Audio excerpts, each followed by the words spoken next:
बाद हमसे आजादी के बाद हो हमर नाम लेके आह कब भरलू कि ना हो कि हमरो के आह कब करलू कि ना हो कि हमरो के आह कब करलू कि ना हो।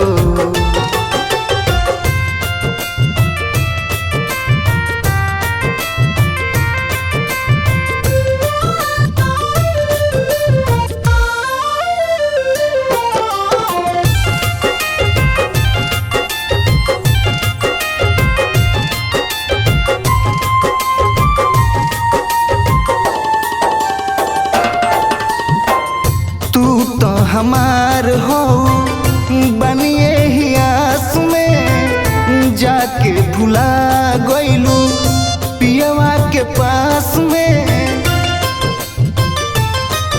ए हो काहे ऐसे कैलू तू तो हमार हो बनिए ही आस में जाके भुला गइलू पियवा के पास में।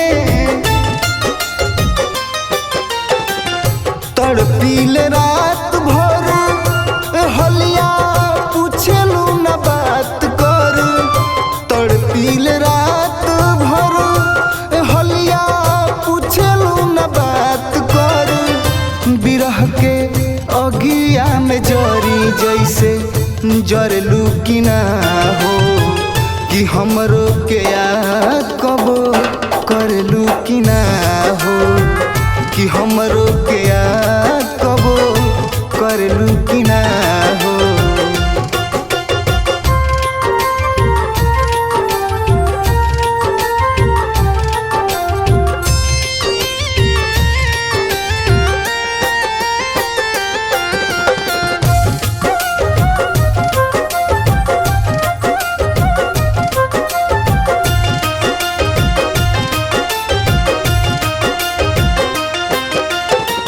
हुई मजबूरी कोनो हमरा से दूरी के खुश नाही हो खबूजा दिलवा के दूरी के।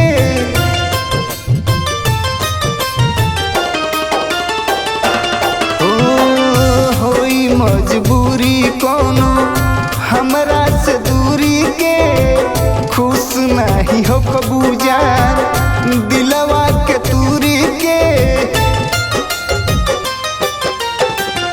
फौजी रबीस हो कि अब पियो तार बीस हो फौजी रबीस हो कि अब पियो तार बीस हो मनीष तहरा पे मरस जैसे मरलू कि ना हो कि हमरो के याद कब करलू कि ना हो कि हमरो के याद